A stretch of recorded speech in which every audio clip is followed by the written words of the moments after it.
Welcome my dear students, AB school નવસારીની online lecture સિરીઝની અંદર હું કેજે ગોસ્વામી તમારું સ્વાગત કરું છું. મિત્રો, લાસ્ટ ટાઈમ આપણે કાર્બોક્સિલિક એસિડની બનાવટ કમ્પ્લીટ કરેલી હતી. ત્યાંથી આજે આપણે આગળ વધવાના છીએ. હવે પછીનો ક્વેશ્ચન આમ ગણો તો આવે છે ભૌતિક ગુણધર્મો. ભૌતિક ગુણધર્મો આપણે લાસ્ટમાં દઈશું. પછી આવે છે રાસાયણિક ગુણધર્મો. રાસાયણિક ગુણધર્મોની અંદર એક ખાસ અગત્યનો ક્વેશ્ચન છે આપણી પાસે, એ છે કાર્બોક્સિલિક એસિડની એસિડિકતા. કાર્બોક્સિલિક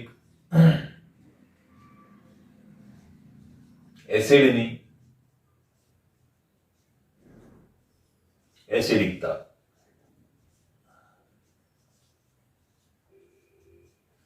બરાબર, તો આ પોઈન્ટની જાણકારી આજે મેળવવાના છે. શું છે એની અંદર? તો એસિડિકતા ક્યારે વધે ક્યારે ઘટે, કોની એસિડિકતા વધારે હશે એની ખાસ આપણે આજે ચર્ચા કરવાના છે. તો જોઈએ, કાર્બોક્સિલિક એસિડ જે છે, બરાબર, એ નિર્બળ એસિડ છે. તમને ખ્યાલ છે કે બધા જ ઓર્ગેનિક એસિડ જે છે કેવા હોય છે? મોસ્ટલી નિર્બળ હોય છે. કાર્બોક્સિલિક એસિડ નિર્બળ એસિડની અંદર આપણે ગણીએ છીએ. તો કાર્બોક્સિલિક એસિડને જ્યારે પાણીમાં ઓગાળવામાં આવે ત્યારે એ આ પ્રકારે પ્રક્રિયા કરશે કે નહીં? પાણીની અંદર ઓગાળીએ એટલે શું મળશે તમને? RCOO માઈનસ અને પ્લસ તમને શું મળશે? H3O plus. બરાબર, આનું નામ છે કાર્બોક્સિલિક એસિડ. તમને ખ્યાલ છે પાણી અને કે કાર્બોક્સિલેટ આયન. Carboxylate ion.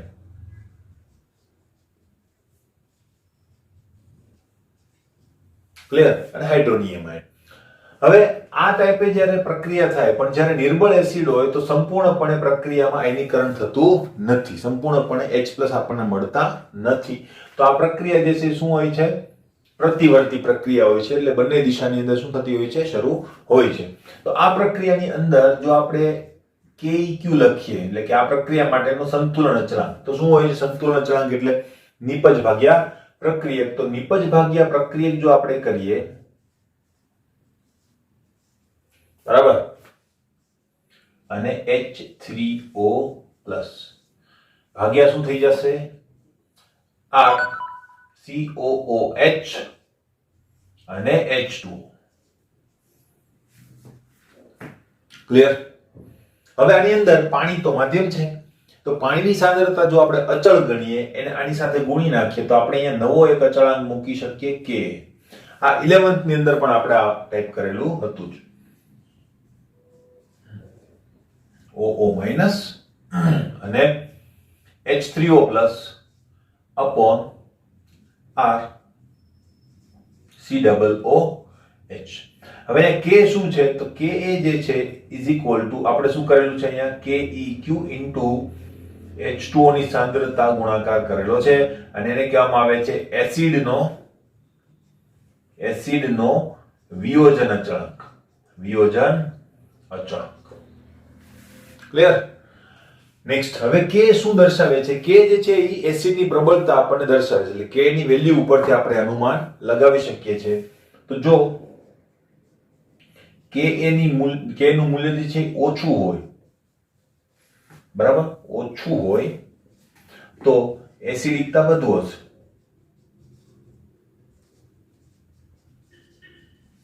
અને K નું મૂલ્ય જો વધુ હોય તો એસિડિકતા ઓછી હશે. વધુ હોય, સોરી, અહીં મેં ભૂલ કરેલી છે. K નું મૂલ્ય ઓછું તો એસિડિકતા ઓછી, અને K નું મૂલ્ય વધુ તો એસિડિકતા વધુ. ડાયરેક્ટલી પ્રોપોર્શનલ છે. સિમ્પલ છે કે ભાઈ K જે છે એ વધારે ક્યારે હોય? અંશ વધારે હોય ત્યારે. અંશ વધારેનો મતલબ H3O પ્લસ આયનની સાંદ્રતા વધારે હોય ત્યારે. H3O પ્લસ આયનની સાંદ્રતા વધારે હોય તો એસિડિકતા કેવી હશે? વધારે હશે. ક્લિયર? તો આ ટાઈપ કહી શકીએ. હવે એસિડિકતા માટે આપણે એક બીજી ટર્મનો પણ યુઝ કરીએ છીએ, pK. બરાબર, તો એસિડિકતા માટે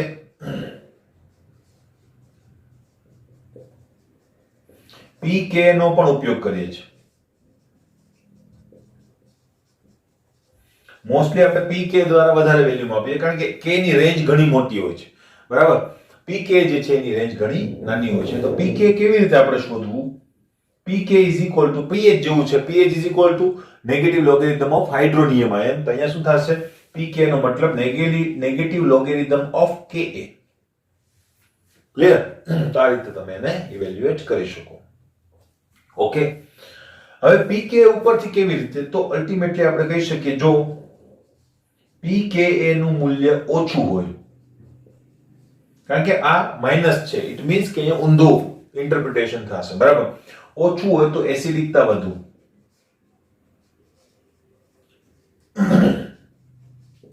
અને વધુ હોય તો એસિડિકતા ઓછી. એસિડિકતા જો પીએચ જો પીએચ ની અંદર શું હોય તો કે પીએચ ઓછી હોય તો એસિડિકતા વધારે હોય, પીએચ વધારે હોય તો એસિડિકતા ઓછી હોય, બરાબર? ક્લિયર આટલું? પીકે જે છે એની કેટલીક રેન્જ પણ છે આપણી પાસે, તો એ રેન્જની પણ માહિતી આપણે મેળવવી જોઈએ. પીકે નું મૂલ્ય એ શું દર્શાવે છે? એસિડની પ્રબળતા દર્શાવે છે. તો એની કેટલીક રેન્જ છે આપણી પાસે. દાખલા તરીકે પ્રબળ એસિડ હશે, બરાબર? તો પ્રબળ એસિડ માટે જો પીકે વેલ્યુની આપણે વાત કરીએ તો પીકે વેલ્યુ કેવી હશે? તો કે 1 કરતા ઓછી હશે, બરાબર? હવે જો મધ્યમ પ્રબળ એસિડની વાત કરીએ, મધ્યમ પ્રબળ, તો એની જે પીકે વેલ્યુ છે એ કેવી હશે? 1 to 5 ની વચ્ચે હશે, બરાબર? અને જો નિર્બળ એસિડની વાત કરો તો એની પીકે વેલ્યુ જે છે ને એ હશે 5 to 15 ની વચ્ચે. અને અતિ નિર્બળ એસિડની જો વાત કરો, અતિ નિર્બળ એસિડ, તો એની જે પીકે વેલ્યુ છે ઇઝ ગ્રેટર ધેન શું હોય છે? 15. ક્લિયર? તો આ રીતે આપણે કહી શકીએ. કેટલાક ઉદાહરણ જો પીકે ને લગતા જો તમને આપું તો ઉદાહરણ તરીકે, દાખલા તરીકે ખનિજ એસિડ જે છે, ખનિજ એસિડ, બરાબર? તો ખનિજ એસિડની પીકે વેલ્યુ કેટલી છે? -7. પણ ખનિજ એસિડ તરીકે આપણે એક ઉદાહરણ લીધેલું છે અહીંયા HCl, તો HCl માટે -7 તમે કેલ્ક્યુલેટ કરી શકો. માઇનસ ની અંદર પણ આવી શકે આ મૂલ્ય, બરાબર? તો આ ખાસ ધ્યાન રાખજો. બીજું, હવે કેટલાક ઓર્ગેનિક એસિડ ની અંદર આપણે જઈએ તો CF3COOH, બરાબર? તો ટ્રાઇફ્લોરોએસિટિક એસિડ જે છે આની જો વેલ્યુ જોઈએ તો એની વેલ્યુ છે આપણને પીકે ની વેલ્યુ મળે છે 0.23 ની આસપાસ. પછી છે બેન્ઝોઇક એસિડ ની જે વેલ્યુ છે એ 4.19 ની આસપાસ મળે છે. અને જો એસિટિક એસિડ ની વાત કરીએ તો એની વેલ્યુ જે છે 4.76 ની આસપાસ તમને જોવા મળે, બરાબર? આ મૂલ્યો જે છે યાદ રાખવાની કોશિશ કરવી, ના યાદ રહે તો એટલીસ્ટ ટ્રેન્ડ તો આપણને યાદ રહેવો જોઈએ. Okay, next. હવે કાર્બોક્સિલિક એસિડ માટે એક સેન્ટેન્સ જો આપણે લખીએ, બરાબર, તો એની વાત આપણે જો કરીએ તો કાર્બોક્સિલિક એસિડ જે છે, કાર્બોક્સિલિક એસિડ એ ફિનોલ અને આલ્કોહોલ કરતા વધુ એસિડિક હોય છે, વધુ એસિડિક હોય છે, બરાબર? હવે આ ડેફિનેશન ને આપણે જસ્ટિફાઈ જો કરીએ તો કેવી રીતે કરીશું કે ભાઈ કાર્બોક્સિલિક એસિડ જે છે, બરાબર, એમાં કાર્બોક્સિલેટ આયન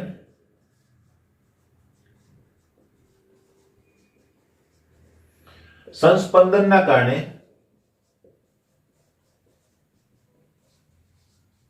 સ્થાયી હોય છે.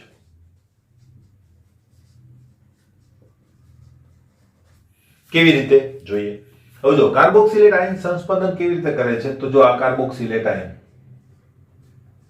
બરાબર, હવે આ જે માઈનસ ચાર્જ છે દ્વિબંધ બનાવશે, આના દ્વિબંધ ઉપર જશે એટલે એક સંસ્પંદન બંધારણ મને આ ટાઈપ મળશે, બરાબર? તો આ ટાઈપે સંસ્પંદન બંધારણના કારણે એને સ્થાયીતા મળતી હોય છે. ક્લિયર?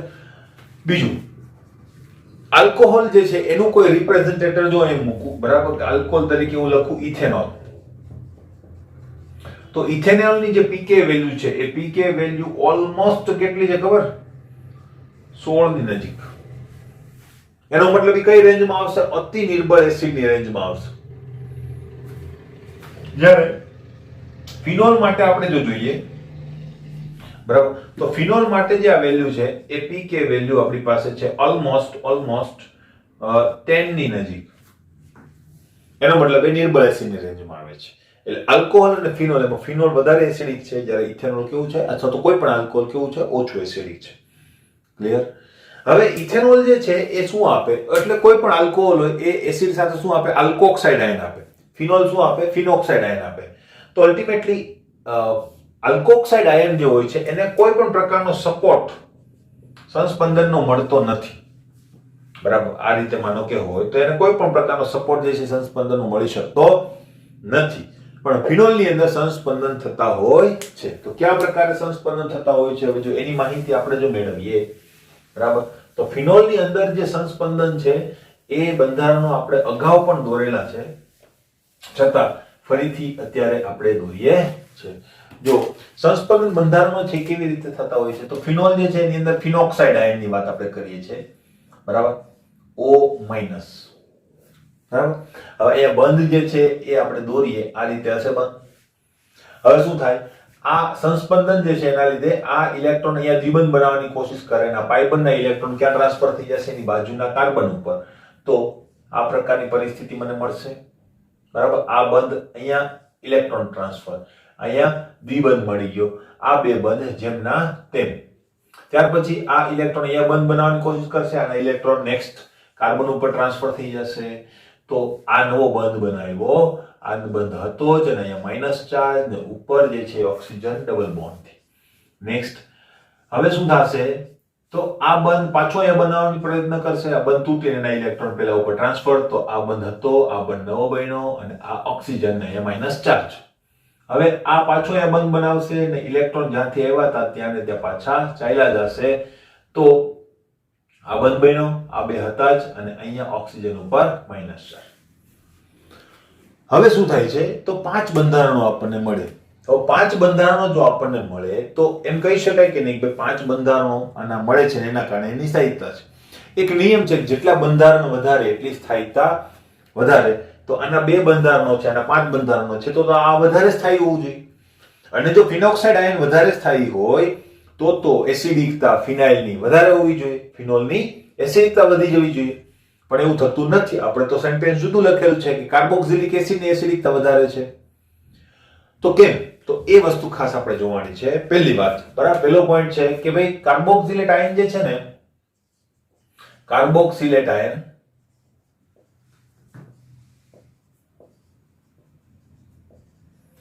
ના સંસ્પંદન બંધારણો જે છે, સંસ્પંદન બંધારણો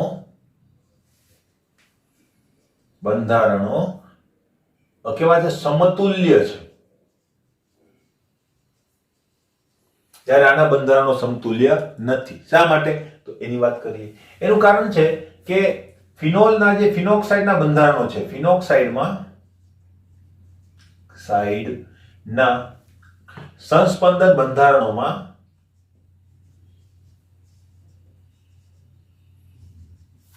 બે પોઈન્ટ છે, બરાબર. એક તો નેગેટિવ ચાર્જ જે છે એ ઓછા વિદ્યુત ઋણ કોના ઉપર છે, કાર્બન ઉપર છે. જો આ 5 બંધારણોમાંથી 3 બંધારણો એવા છે જેની અંદર નેગેટિવ ચાર્જ ઓછા વિદ્યુત ઋણ કાર્બન ઉપર છે. નેગેટિવ ચાર્જ જે છે એ વધુ વિદ્યુત ઋણ પરમાણુ પર હોવો જોઈએ. એટલે કે ઓક્સિજન ઉપર હોય ને તો વધારે સ્થાયી થાય. એટલે અહીંયા લખેલું છે કે ભાઈ નેગેટિવ ચાર્જ અથવા તો વીજભાર ઓછા વિદ્યુત ઋણ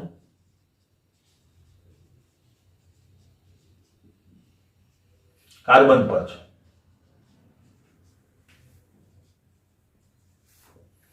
ખબર પડી? બીજી વસ્તુ, તેના લીધે શું થાય તો કે માટે તેનો સંસ્પંદનની અંદર જે ફાળો છે, યોગદાન છે, એ કોન્ટ્રીબ્યુશન કેવું થઈ જાય છે, ઓછું. કેમ, તો જો એને સમજવા માટે હું તમને કહી દઉં, સંસ્પંદન કેવી રીતે સ્થાયીતા આપે. જો એને સાદો જનરલ અર્થ હું તમને કહું તો શું થાય, સંસ્પંદનના કારણે શું થાય, ભાઈ માનો કે મારે કાર્બોક્સિલેટ આયન ઉપર એટેક કરવો છે, તો હું કોના દ્વારા કરીશ, એના ઉપર પ્રક્રિયક કોઈ આવશે તો એ શું જોઈને આવશે, તો કે એનો નેગેટિવ ચાર્જ, બરાબર. એટલે કોઈ પોઝિટિવ ચાર્જ વાળો આયન જે છે કે જે ઇલેક્ટ્રોન સીકિંગ છે એ એના ઉપર આવશે, બરાબર. એનો મતલબ ટાર્ગેટ શું છે, નેગેટિવ ચાર્જ આવે છે કોણ, પોઝિટિવ ચાર્જ વાળો આયન. એવું ઉલટું પણ આપણે કહી શકીએ, બરાબર. તો હવે સંસ્પંદનના કારણે શું થાય છે ખબર, માનો કે હું તમને એમ કહું કે આ મારો હાથ છે, બરાબર, આના ઉપર તમે કોઈ પ્લાસ્ટિકનો બોલ લઈ અને ટાર્ગેટ કરો, આના ઉપર જ લાગવું જોઈએ, તો આ રીતે રાખું તો તમે લગાવી દેશો, બરાબર. 1 2 5 ટ્રાય કરશો અને તમારી લાગી જશે, બરાબર. તમારો એમ જે છે એ એચીવ થઈ જશે. પણ માનો કે હું આ ટાર્ગેટને હલનચલન કરતો રાખું તો આવી રીતે, તો થોડીક મુશ્કેલી પડશે, બરાબર. હવે હું હલનચલન વધારે કરું તો હજુ મુશ્કેલી પડશે. ખબર પડી? તો કેમ? કારણ કે ટાર્ગેટ મૂવમેન્ટમાં છે. તો અહીંયા પણ એવું જ થાય. સંસ્પંદનની અંદર શું થાય છે? ટાર્ગેટ મૂવમેન્ટમાં હોય છે. એટલે જો માનો કે આની વાત કરીએ તો અહીંયા માનો કે કોઈ ઇલેક્ટ્રોફાઇલ જે છે એ જોડાવા જાય તો શું થાય? એ ત્યાં જાય ત્યાં તો એ પોતાનું સ્થાન ચેન્જ કરી ચૂક્યો હોય. અહીંયા જાય તો એ પાછો ચેન્જ કરી ચૂક્યો હોય. અહીંયા જાય તો પાછો ચેન્જ કરી ચૂક્યો હોય, બરાબર. એટલે એ જલ્દીથી ટાર્ગેટને એચીવ કરી શકે નહીં. ક્લિયર? એટલે સંસ્પંદન બંધારણોના કારણે ફાયદો થતો હોય છે. એક વસ્તુ ખબર પડી. હવે આમાં શું છે? આની અંદર એમ કીધું છે કે ભાઈ આ કાર્બન ઉપર જે છે નેગેટિવ ચાર્જ અસ્થાયી પરિસ્થિતિ છે. એનો મતલબ કે આ બંધારણોની અંદર બહુ લાંબો ટાઈમ વિતાવતું નથી આ બંધારણ. તો શું થાય? આમાંથી ફટાફટ નીકળી જશે. ખબર પડી? તો શું થાય? આ બે બંધારણો જેવા છે કે જે સ્થાયી છે. કેમ? તો કે એની અંદર ચાર્જ જે છે ઓક્સિજન ઉપર છે. તો અલ્ટિમેટલી એમ ગણાય કે નહીં કે ભાઈ ફિનોલની અંદર ચાર્જ આમ ગોળ ગોળ ફરે આ રીતે, બરાબર. તો પરિસ્થિતિ શું હશે ખબર? ફિનોલની અંદર, કારણ કે આ બંધારણોની અંદર તો એ લાંબો ટાઈમ નહીં રહે, બરાબર. તો શું થશે? કાર્બન ઉપરથી ફટાફટ ફરી જશે, ઓક્સિજન ઉપર લાંબો ટાઈમ રહેશે આ રીતે. તો શું થાય? તો હજુ ટાર્ગેટ આવવાની, એચીવમેન્ટ થવાની જે શક્યતા છે શું થઈ જાય? વધી જાય. કારણ કે પેલાની અંદર લાંબો ટાઈમ રહેતો નથી, બરાબર. તો એના લીધે શું થશે? સ્થાયિકતા ઘટશે. આ ટાર્ગેટ એચીવ કરવાની ક્ષમતા વધી જશે. ને પ્લસ તમે જો આ બે બંધારણ ભલે જુદા જુદા રહ્યા પણ એનો માઇનસ ચાર્જ તો સેમ જગ્યાએ જ છે ને. ખાલી નીચે શું થાય છે? બંધની પોઝિશન બદલે છે. એટલે આ બંને બંધારણોની અંદર તમારો ટાર્ગેટ તો ઓપન જ છે, લાંબો ટાઈમ સુધી રહેશે. એટલે આ બંધારણોની અસ્થાયિતા અને આ બંધારણોની સ્થાયિતા વચ્ચે ઘણો મોટો ફરક છે. એટલે કહેવાય કે આ બંધારણો જે છે સમતુલ્ય નથી. માટે શું થાય? તો કે ફિનોક્સાઇડ આયનને અસ્થાયી બનાવે છે. અને ફિનોક્સાઇડ આયન જો અસ્થાયી બને તો એની એસિડિકતા કેવી થઈ જાય? ફિનોલની એસિડિકતા કેવી થઈ જાય? ઓછી થઈ જાય. ખબર પડી? આશા રાખો કે ખ્યાલ આવી ગયો હશે. આ વસ્તુ તમને લખીને હું મોકલાઈ દેવા, બરાબર. ફાઇનલ? Okay, fine.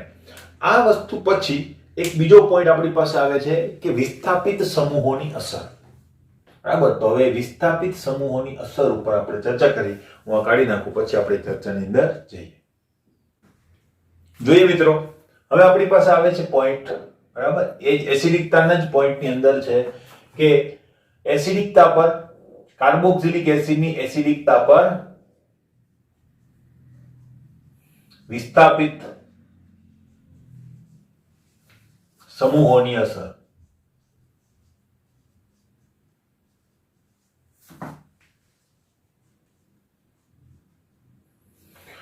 શું છે એની અંદર? હવે એની વાત કરીએ આપણે. તો જો હવે વિસ્થાપિત સમૂહોની જ્યારે અસરની આપણે વાત કરીએ છીએ ત્યારે, બરાબર, વિસ્થાપિત સમૂહો બે પ્રકારના હોય.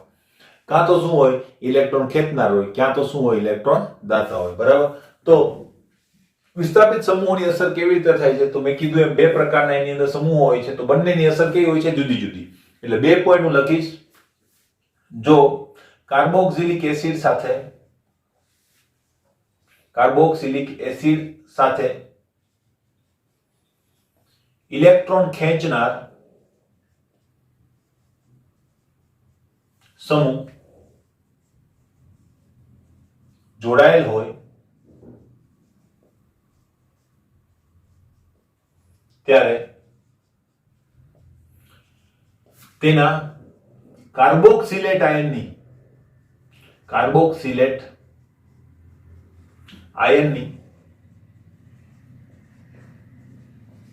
સ્થાયિતા વધે છે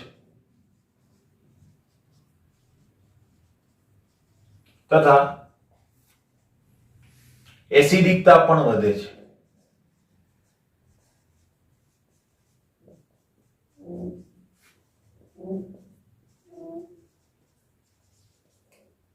એસિડિકતા પણ વધે છે.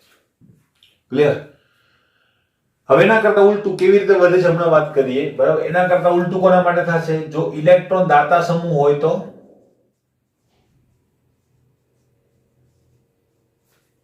તો એ કાર્બોક્સિલેટ આયનની સ્થાયિકતા શું કરશે? ઘટાડશે. એટલે સ્થાયિકતા ઘટે. અને સ્થાયિકતા ઘટે તો શું થાય? એસિડિકતા પણ ઘટે. બરાબર, એસિડિકતા ઘટે. એસિડિકતા ઘટે.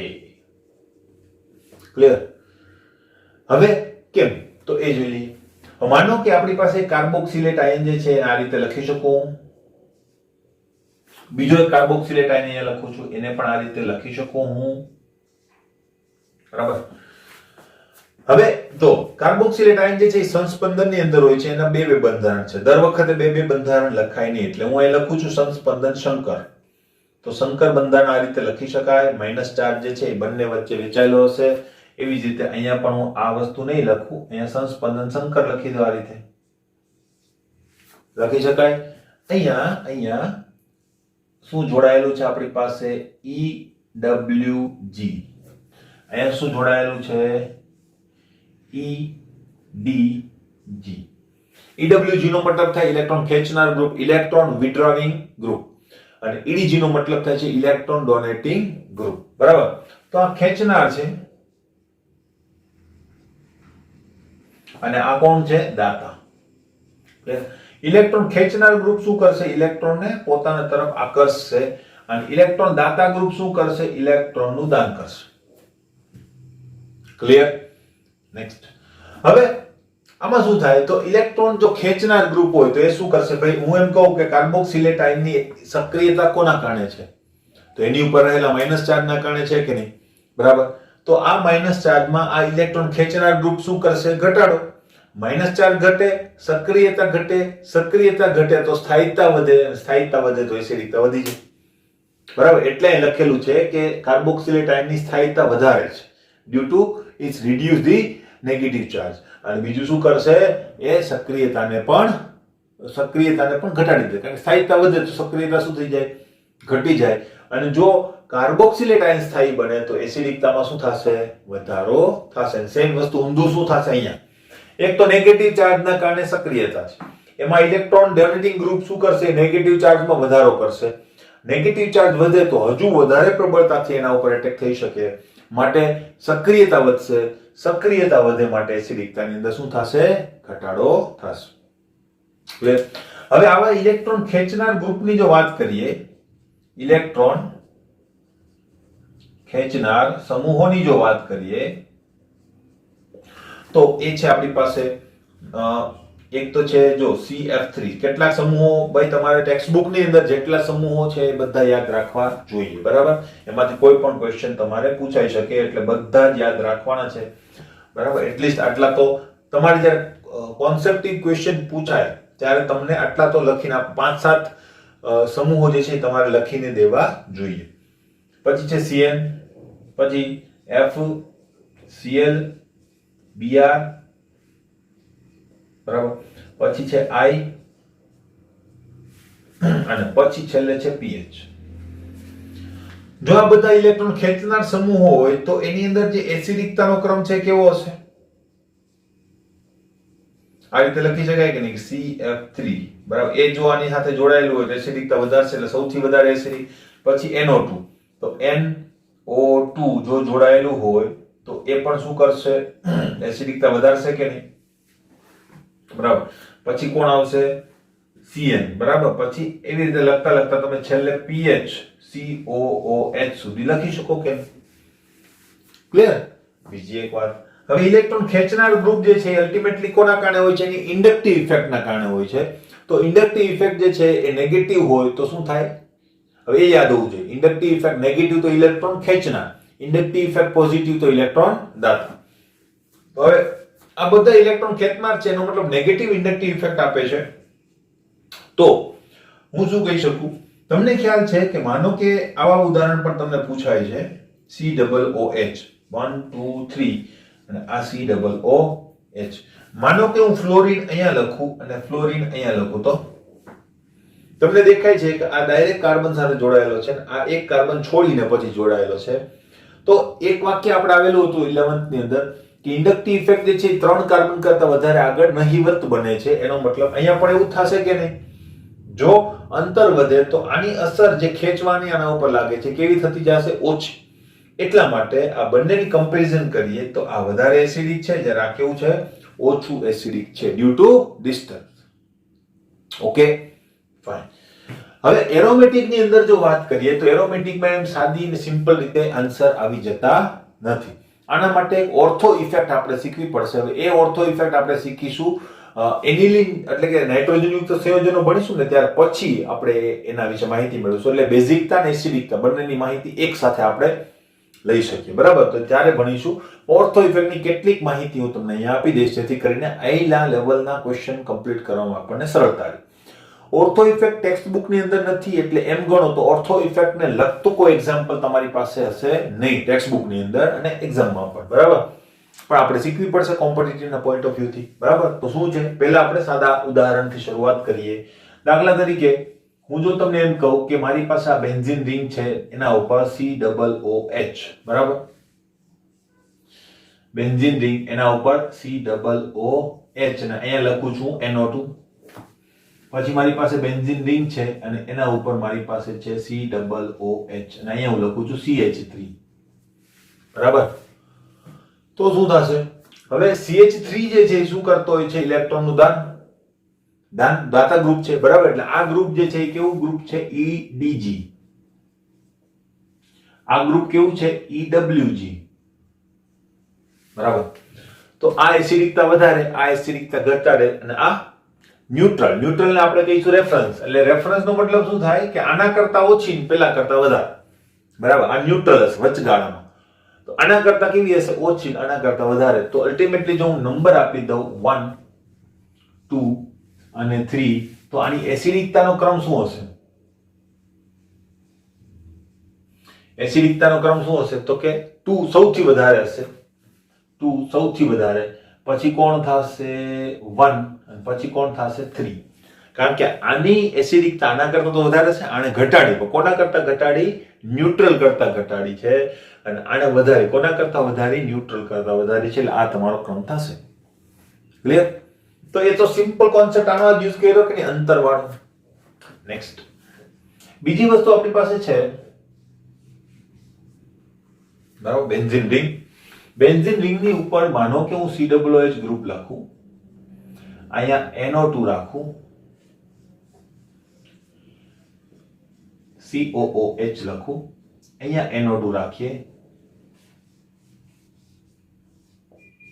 COOH અને અહીંયા NO2 રાખીએ, તો અહીં દેખાય સૌથી નજીક, આ એનથી થોડું દૂર અને આ સૌથી દૂર. બરાબર, તો શું થશે? તમારો ક્રમ સૌથી વધારે એસિડિક, સૌથી ઓછું અને સૌથી ઓછું એસિડિક થશે. બરાબર, આ વધારે, એનાથી ઓછું ને એનાથી ઓછું થશે નહીં. આવું થશે નહીં. ખબર પડી? તો એવું કેમ? તો એ વસ્તુ હવે શીખવા જઈ રહ્યા છે.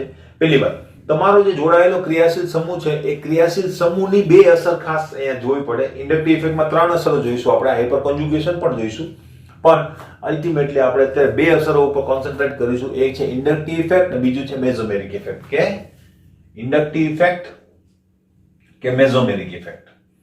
મેસોમેરિક ઇફેક્ટને આપણે રેઝોનન્સ પણ કહી શકીએ. હવે ઇન્ડક્ટિવ ઇફેક્ટ તો લાક્ષણિકતા હોય ઇલેક્ટ્રોન ખેંચવાની કે ઇલેક્ટ્રોન દાન કરવાની. દાખલા તરીકે NO2 છે તો એના માટે આપણને ખબર છે ઇલેક્ટ્રોન ખેંચનાર સમૂહ છે. ઇન્ડક્ટિવ ઇફેક્ટ કેવી હશે? એની નેગેટિવ. મેસોમેરિક ઇફેક્ટ કેમ ખબર પડે? મોટા ભાગે, બરાબર, મોટા ભાગે મેસોમેરિક ઇફેક્ટ કોણ શો કરતું હોય છે? તો કે ભાઈ જેની પાસે લોન પેર ઓફ ઇલેક્ટ્રોન હોય, જેની પાસે કોઈ ચાર્જ હોય, અથવા જેની પાસે પાઈબંધ હોય. બરાબર, ત્યાં આ વસ્તુ તમને જોવા મળતી હોય છે. બરાબર, તો અલ્ટિમેટલી એવા પ્રકારનો ગ્રુપ હોય તો એ મેસોમેરિક ઇફેક્ટ શો કરે. તો જોઈએ, NO2 જે છે એની પાસે અબંધકારક ઇલેક્ટ્રોન યુગ્મ છે? આમ તો નહીં, કારણ કે એમ ગણો તો એના બંધારણની અંદર એને પોતાના ઇલેક્ટ્રોન જે છે દાન કરી દીધા છે ઓક્સિજનને.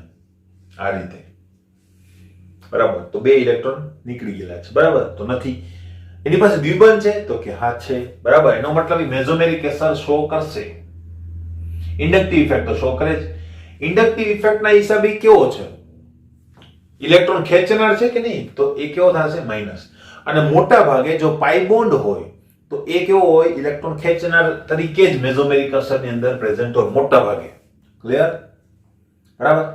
હવે બીજી વાત, અહીંયા પણ એવું જ હશે કે નહીં, કારણ કે ગ્રુપ સેમ છે તો ઇન્ડક્ટિવ ઇફેક્ટ માઇનસ અને મેસોમેરિક ઇફેક્ટ માઇનસ હશે કે નહીં?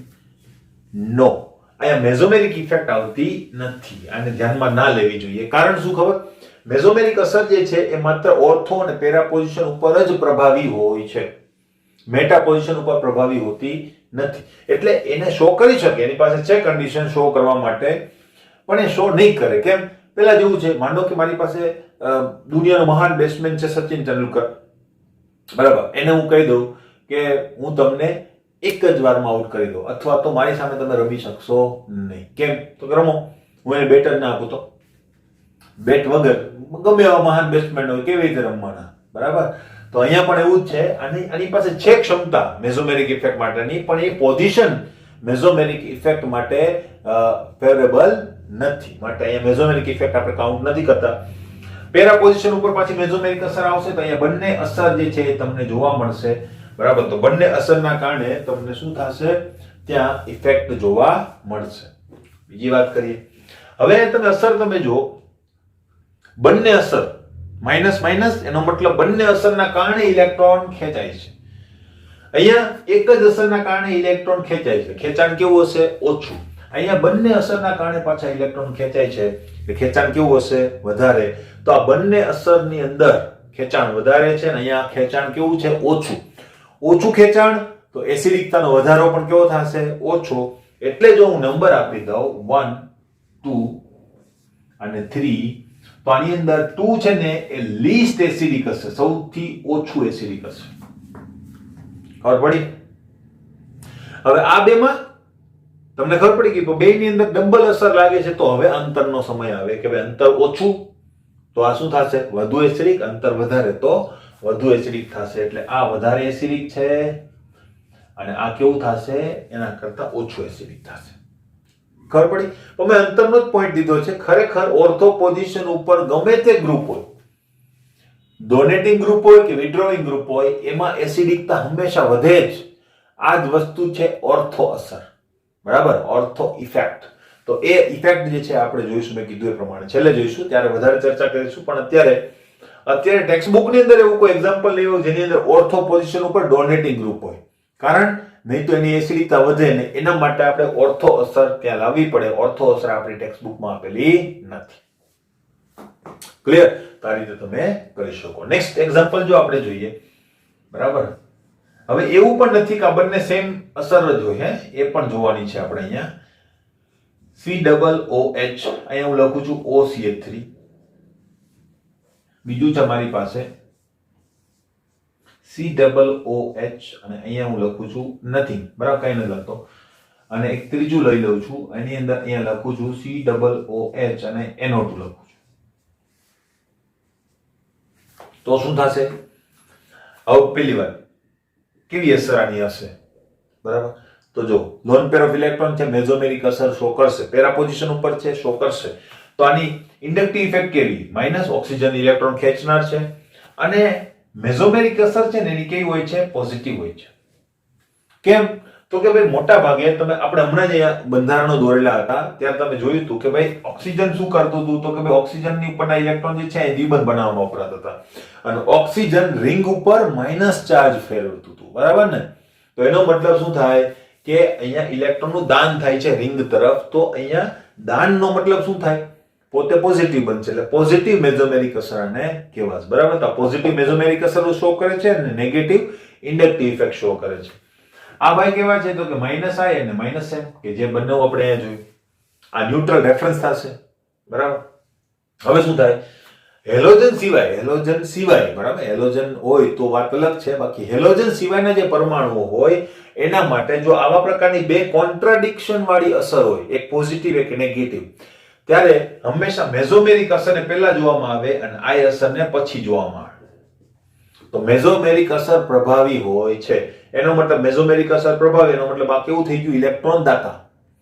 આ કેવું થઈ ગયું? ઇલેક્ટ્રોન ખેંચનાર. તો અહીંયા એસિડિકતાનો ક્રમ કેવો હશે? 1 2 3 આપણે કહી દઈએ તો 3 is more acidic, 2 is less અને વન ઇઝ લીસ્ટ એસિડિક થશે. ક્લિયર? બીજા ઉદાહરણો જે છે ઓર્થો ઇફેક્ટની અંદર આપણે વધારે લઈશું, પણ આ રીતે તમે એસિડિકતાની કેલ્ક્યુલેશન કરી શકો. ક્લિયર? તો અહીંયા એસિડિકતાનો પાર્ટ જે છે પૂર્ણ થાય છે, પણ એસિડિકતાનો ઓર્થો ઇફેક્ટનો પોર્શન જે છે આપણે લઈશું છેલ્લે. ક્લિયર? જોઈએ મિત્રો, નેક્સ્ટ હવે આપણે જઈએ છે કેટલાક લખાણ સંબંધી ક્વેશ્ચન ને કોયડા ઉપર. તો લખાણ સંબંધી ક્વેશ્ચન ઉપર આપણે જો જઈએ 12.6 બરાબર. આઈયુપીએસસી નામ આપણે આપવાના છે. આઈયુપીએસસી નામ બરાબર. શું છે એની અંદર? નીચે દર્શાવેલા આઈયુપીએસસી નામ આપો. નંબર 1 આપેલું છે આપણને પીએચ, CH2, CH2, COOH. બીજું નામ આપેલું છે આપણને CH3 twice C double bond CH COOH. ત્રીજું આપણને આપેલું છે આવી રીતે CH3 COOH અને ચોથું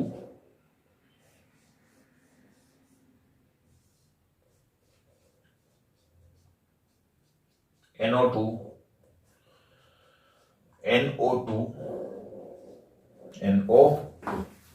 બરાબર. કેવી રીતે આપણે આને સોલ્વ કરવાના છે જોઈએ. બરાબર. પહેલી વાત ભાઈ, આઈયુપીએસસી ની અંદર આપણા લિમિટેડ નિયમો છે. સૌથી વધારે ક્રિયાશીલ સમૂહ નક્કી કરો. નક્કી થઈ ગયો. તેને સમાવતી લાંબી શૃંખલા. તો અહીંયા 1 2 3 શું નામ થશે આનું? હવે આ શાખા થઈ ગઈ ને, 3 ફિનાઇલ પ્રોપેનોઇક એસિડ.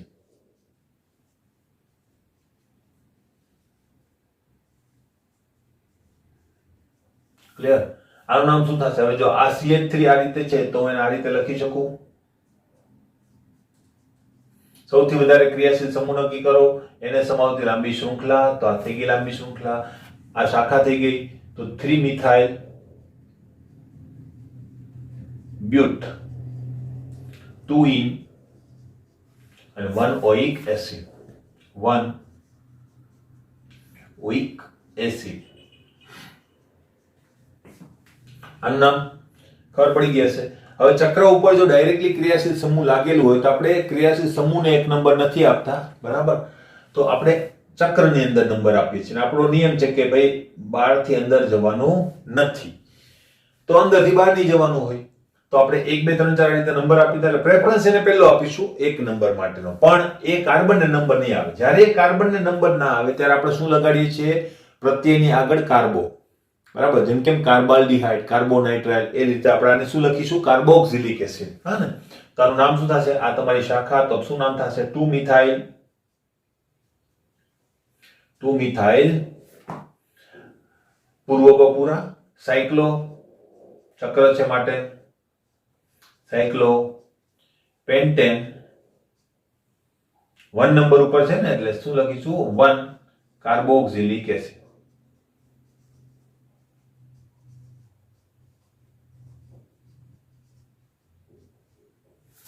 આનું નામ તો જો સૌથી વધારે ક્રિયાશીલ સમૂહ દેખાય છે અહીંયાથી એક નંબર આવશે 1 2 3 4 5 6. બરાબર. તો શું નામ થશે? 2 4 6 ટ્રાઇનાઇટ્રો બેન્ઝોઇક એસિડ. Benzoic acid. કોઈને બેન્ઝોઇક એસિડના બદલે બેન્ઝીન કાર્બોક્સિલિક એસિડ લખવું હોય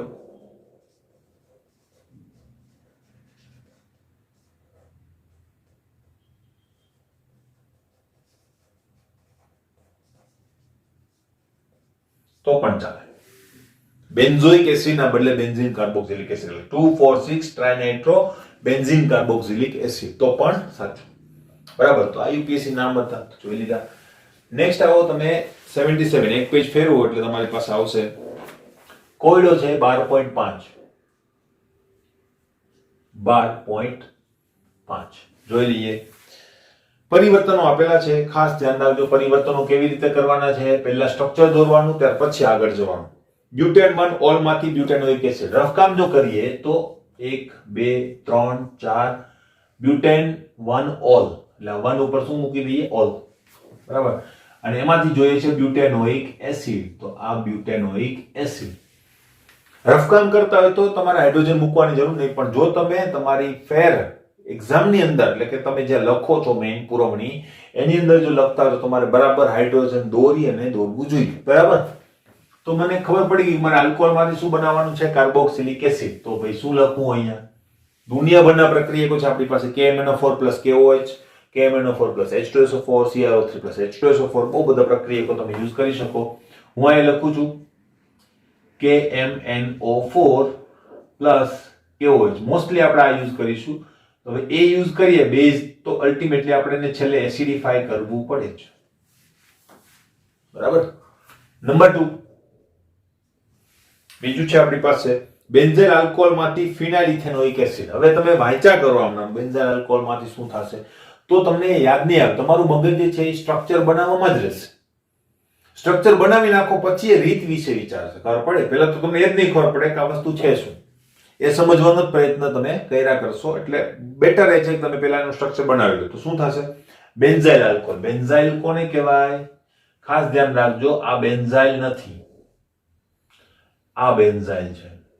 બરાબર, તો બેન્ઝાઇલ આલ્કોહોલ. બેન્ઝાઇલ આલ્કોહોલમાંથી ફિનાઇલ ઇથેનોઇક એસિડ. પેલા ઇથેનોઇક એસિડ લખો, આ ઇથેનોઇક એસિડ, અને અહીંયા શું આવશે? ફિનાઇલ. બરાબર, આ થઈ ગયું, સંયોજકતા પૂરી. હવે તમે જેવું દોરશો એટલે ખબર પડશે કે અહીંયા તો એક કાર્બન વધારે છે. એક કાર્બન કેવો છે? વધારે. એક કાર્બન વધારે હોય તો તમારે વધારે કાર્બન વાળી પ્રક્રિયા કરવી પડે, અને એ પ્રક્રિયા જે છે આપણે કાલે કરાવેલી હતી એક્સ્ટ્રાની અંદર ખાસ.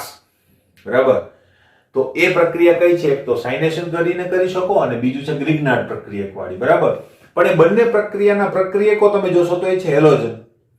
એનો મતલબ તમારે પેલા OH માંથી શું બનાવવું પડે? હેલોજન બનાવવું પડે, ત્યાર પછી આગળ વધી શકો. OH માંથી હેલોજન કેવી રીતે બનાવવું? તો તમે લ્યુકાસ કસોટીનો પણ ઉપયોગ કરી શકો કે જે તમે હેલોજન યુક્ત સંયોજનોમાં ભણ્યા હશો.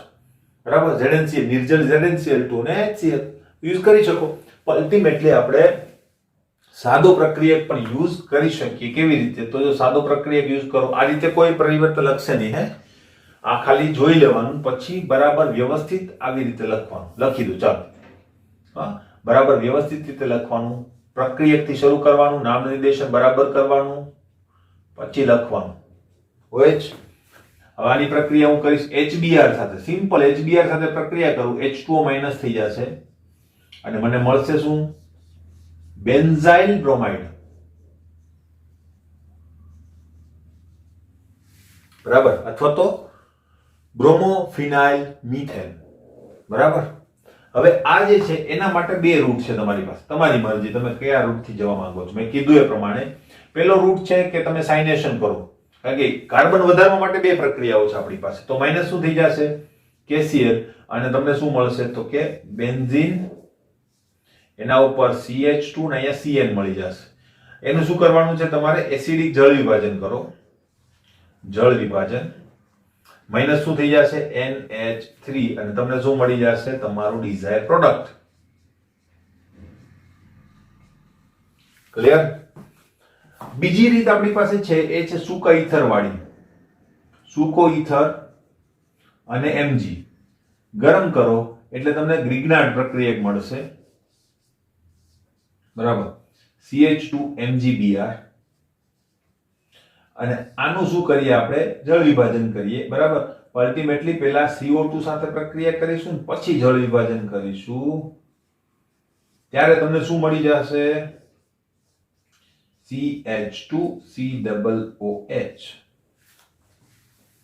બરાબર, બંને રીતો કેવી છે? સાચી. કોઈ પણ રીતનો ઉપયોગ તમે તમારી રીતે કરી શકો. ક્લિયર? નેક્સ્ટ એક્ઝામ્પલ જો આપણે જોઈએ,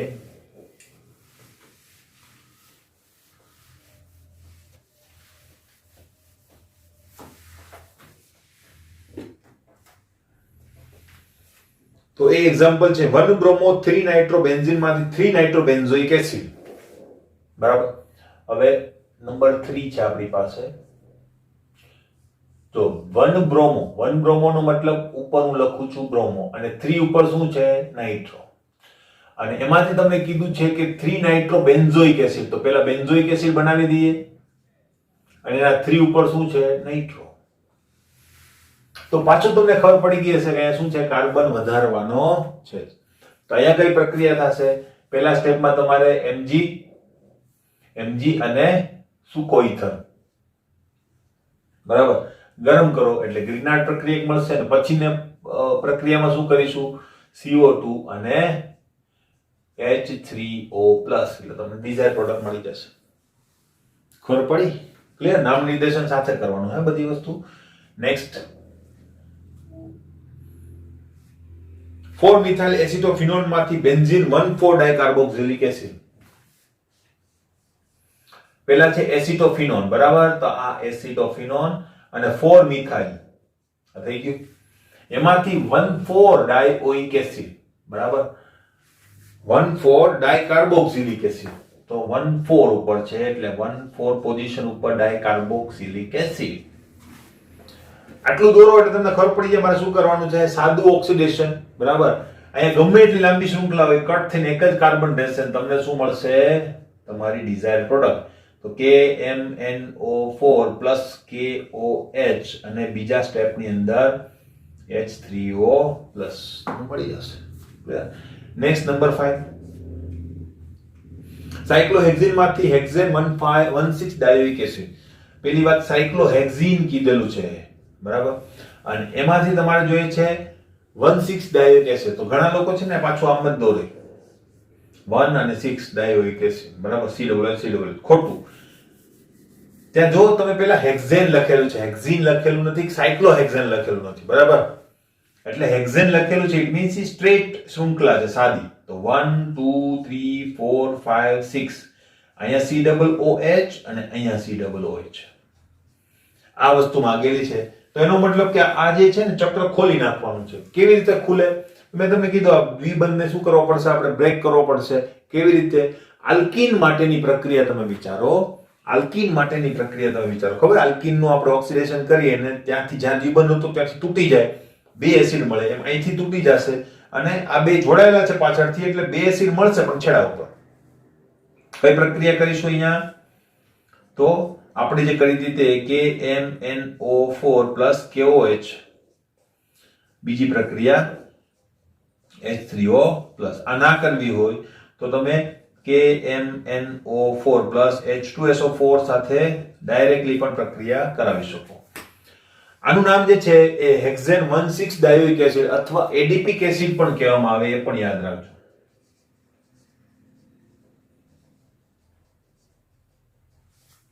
ક્લિયર?